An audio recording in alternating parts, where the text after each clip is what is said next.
Ya, Itu bagaimana saya percaya sedangkan peninggi agamanya sendiri menipu saya gitu loh. Bagaimana saya bisa percaya dengan itu? Saya tanya dulu. ya mungkin oknum, mungkin dia juga lagi butuh biaya. Saya nggak perlu uang dalam diri saya gitu loh. Cuma saya butuh kebenaran. Cuma itu saya butuhkan. Bismillahirrahmanirrahim. Assalamualaikum warahmatullahi wabarakatuh. Salam sejahtera untuk kita semua. Segala puji bagi Allah Tuhan semesta alam. Selawat dan salam semoga tercurah kepada Nabi Muhammad SAW berserta keluarga, sahabat dan seluruh umat beliau hingga akhir zaman. Hari ini kita berkumpul bukan untuk saling memenangkan argumen semata, tetapi untuk menjalin dialog ilmiah yang penuh hikmah dengan semangat mencari kebenaran, saling memahami dan menghormati keyakinan masing-masing. Mari kita simak bersama-sama. Di dalam Galatia 3, Kristus telah menebus kita. Harusnya bukan kita, ya kan? Karena kalau kita berarti semua orang kena. Telah menebus kami, gitu. Yang mau aja yang masuk ke situ. Tapi itu kan cuma bahasa aja ya kan. Nanti kita yang memiliki interpretasi seperti apa terhadap kalimat tersebut.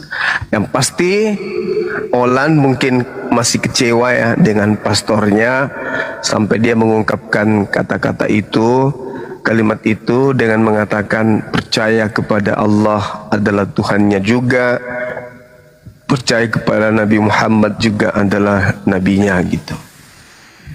Mungkin kesal atau apa gitu, karena di Islam itu tidak bisa kita peluk dengan paksaan, harus dengan keikhlasan. Bayangkan ya di Islam itu persaksian kita misalnya, asyhadu alla ilaha illallah, aku bersaksi bahwa tidak ada Tuhan selain Allah. Apakah Anda betul mempersaksikan? Apakah Anda betul melihat Allah itu? Itu dasarnya dulu. Sehingga kita akan berkata umat Islam tidak melihat Tuhannya, tapi saking yakinnya maka umat Islam itu melihat Tuhannya. Yakin sepenuh hati, tak ada Tuhan, pokoknya engkaulah Tuhan, tak ada yang lain. Itu keyakinan. Ya, bagaimana saya percaya sedangkan peninggi agamanya sendiri menipu saya gitu loh. Bagaimana saya bisa percaya dengan itu? Saya tanya dulu. Ya mungkin oknum, mungkin dia juga lagi butuh biaya. Saya nggak perlu uang dalam diri saya gitu loh. Cuma saya butuh kebenaran. Cuma itu saya butuhkan. Ini Nah, Pak. itu dia. Belajar lebih banyak kalau mau mencari kebenaran. Udah, jangan kau ajari aku, jangan guru kau ajari guru ya. Nggak perlu kau ajari aku.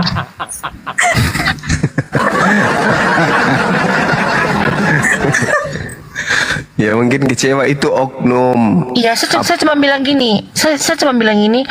Saya kan tidak mengucapkan masa dan itu ya. Cuma saya meyakini bahwa Tuhanmu itu adalah Tuhan saya juga.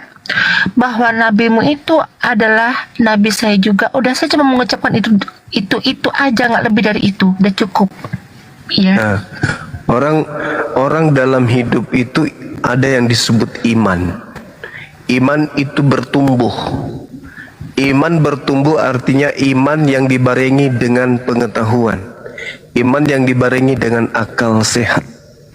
Ketika malam ini syahadatain hanya dilafalkan, diucapkan menggunakan bahasa Indonesia, kalau itu betul diyakini sepenuh hati, maka besok hari bisa jadi syahadatain dilafazkan dengan bahasa Arab atau bahasa Quran. Nah sekarang agama itu bukan mainan, agama itu adalah sesuatu. Nah dari itu makanya saya cari pembenaran tadi, karena saya tahu agama itu bukan mainan gitu loh. Wajar dong saya cari kebenaran gitu buat diri saya gitu loh. Iya, Banyak saya saya pelajari. Ya Gitu. saya paham. Yang pastor tadi itu mungkin bukan pastor dia. Apalagi Olan tidak kenal dia dari dulu. Mungkin orang baru ngaku-ngaku pastor. Bisa jadi. Artinya oknum. Nah, cuman masalahnya kenapa dia nggak mau berdiskusi? Padahal kan sudah diberi jalan berdiskusi, udah diajak ke sini dan dia iyakan.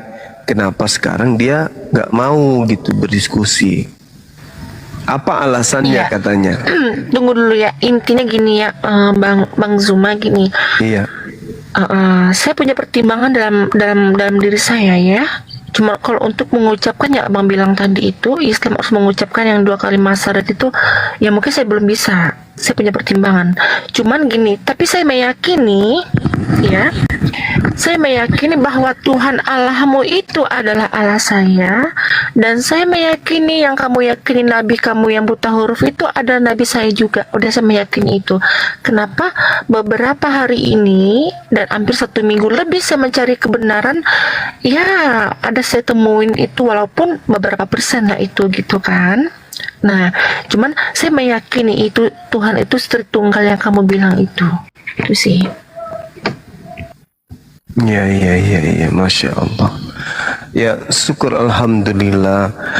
Nah, sekarang gini, ketika Nabi Muhammad SAW itu disebut buta huruf, Al-Quran mengatakan dalam surah Al-Ankabut, Allah Subhanahu wa Ta'ala menjelaskan bahwa baginda Rasulullah Muhammad SAW memang tidak pernah membaca kitab sebelum Al-Quran. Beliau buta terhadap kitab-kitab tersebut.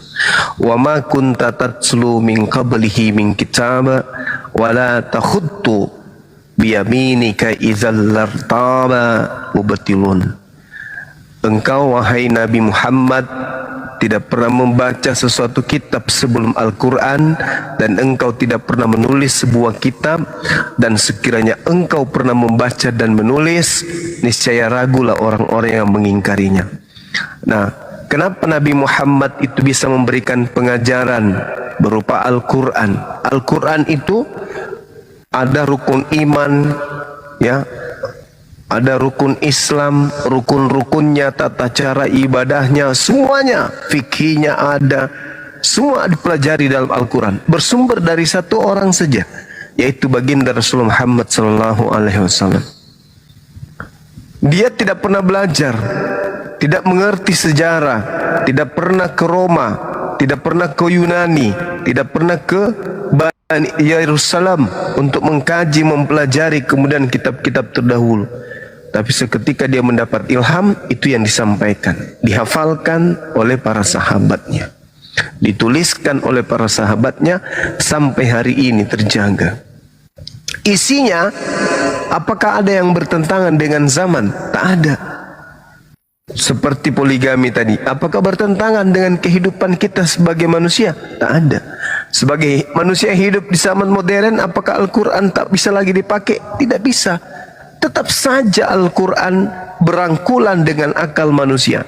Sehebat apapun, secanggih apapun, seintelektual apapun, semodern apapun zaman, Al-Quran tetap bisa ikut mengimbangi perkembangan zaman tersebut. Al-Quran tidak hanyut. Sementara yang mengajarkan ini adalah seorang yang ummi, seorang yang buta huruf. Tapi dia mampu. Kenapa? Karena sejatinya kebutaan beliau bukan berarti beliau itu jahil, bukan berarti beliau itu bodoh. Tetapi kebutaan beliau untuk menutup, ya, tuduhan-tuduhan bahwa beliau mampu menguraikan itu karena dia memang membaca kitab sebelumnya, membaca kitab yang ada pada masanya dan seterusnya. Tapi dengan beliau buta huruf, bagi kita yang berakal tidaklah mungkin seseorang yang tidak mengetahui baca tulis bisa mengajarkan sebuah kitab yang begitu sempurna. Coba, di Indonesia ada berapa profesor, ada berapa doktor, ada berapa kemudian orang-orang yang berkecimpung sebagai aktivis ilmu, membuat aturan, ada anggota MPR, ada anggota DPR, membuat aturan, aturan itu dibuat, disetujui, disepakati, berjalan waktu, tidak lagi cocok, dirubah, direvisi. Padahal itu adalah hasil dari uraian kepala profesor, doktor, berkumpul semua orang-orang hebat. Banyak mereka bermusyawarah, bermufakat, menghasilkan sebuah ketetapan hukum-hukum. Tapi besok nggak lagi laku, tidak sesuai lagi dengan zaman.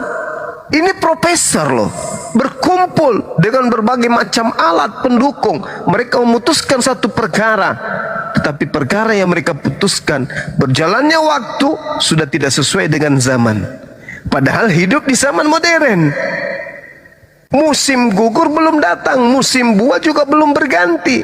Tapi tiba-tiba aturan yang mereka putuskan menurut mereka sudah benar, sudah sahih, sudah valid, sudah cocok dengan kehidupan. Ternyata berjalannya waktu menggiring keputusan itu tidak cocok lagi dipakai. Berubah lagi aturan, bertambah lagi aturan, berkurang lagi aturan. Bagaimana dengan Rasulullah? Seorang diri 1400 tahun silam, bukan waktu yang singkat, ribuan tahun, membawa aturan yang begitu sempurna, mengatur manusia dari tidur sampai dia tertidur kembali. Ada perubahan, ada yang ditinggalkan, ada yang dirubah, ada yang ditambah, ada yang dikurang. Tak ada.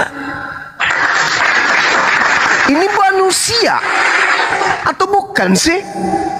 Ternyata beliau adalah nabi dan rasul penutup. Allah kemudian memberikan seilmu kepada beliau. Untuk apa ilmu itu? Bil bayyinati waz zubur. Rasulullah dikasih oleh Allah ilmu untuk memberikan pengertian, penjelasan, uraian kepada manusia, agar manusia mengerti apa yang akan manusia lakukan di atas muka bumi ini, baik hubungannya kepada Tuhannya maupun hubungannya kepada sesama manusia. Seorang diri berbeda dengan penulis Bible, hidup di zaman yang sudah ada peradaban Romawi, peradaban Yunani. Mereka sudah hidup di keadaan yang begitu canggih pada masanya. Tapi apa yang mereka lakukan? Melakukan penyelidikan, melakukan kemudian salin menyalin dan seterusnya. Toh masih ada yang disisipkan, toh masih ada yang ditambahkan, masih ada yang dikurangi, masih ada dikoreksi, masih ada direvisi dan seterusnya. Padahal mereka banyak, mereka berkongko-kongko. Baginda Rasul Muhammad SAW seorang diri memberikan ilmu, berbagai macam disiplin ilmu kemudian yang diambil, yang ditarik dan disimpulkan dari kitabullah Al-Quranul Karim. Itu Rasulullah. Itulah bukti kebenaran Islam. Mujizat yang Allah berikan kepada Rasulullah melalui Al-Quran. Karena Al-Quran menguraikan semua apa yang dibutuhkan oleh kehidupan manusia.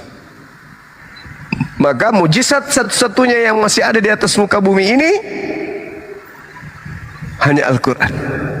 Mujizat baginda Rasulullah Muhammad SAW. Mujizatnya Nabi Musa tak ada lagi. Mujizatnya Yesus tak ada lagi. Mujizatnya baginda Rasulullah Muhammad SAW masih ada sampai hari ini. Nah, itulah satu-satunya mujizat yang masih disisahkan oleh para nabi yang akan sampai kepada akhir zaman. Itulah kebanggaan kami sebagai umat Islam. Jadi yang kita butuhkan sekarang ini bukan mukjizat membangkitkan orang mati, enggak. Bukan membuat orang lumpuh berjalan, bukan mukjizat itu. Kenapa? Ilmu kedokteran sudah mencapai pada level itu. Membuat kemudian laut terbelah, kita nggak butuh lagi yang kayak gitu-gitu. Yang kita butuhkan sekarang adalah ilmu pengetahuan.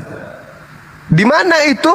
Semua yang termaktub di dalam Al-Quranul Karim. Itulah mujizat yang ada satu-satunya sekarang. Saya kira begitu dari saya, teman-teman. Ada guru saya Dinda Daman, mungkin bisa menambahkan jika ada pertanyaan. Waktu dan tempat disilahkan. Yang pasti, waalaikumsalam warahmatullahi wabarakatuh. Yang pasti saudara kita Olan sudah memperlihatkan keseriusannya beliau untuk belajar agama. Meskipun masih ada ya emosi-emosinya sedikit ya kan ya, maklum mungkin sudah 1 bulan haid tidak berhenti-berhenti, bisa seperti itu. sampai tensinya masih ini. Tapi insya Allah lambat laun dia akan sembuh, lambat laun dia akan menjadi seorang anak bangsa yang baik, baik dalam bertutur kata maupun di dalam berakidah, beragama. Demikian, silakan.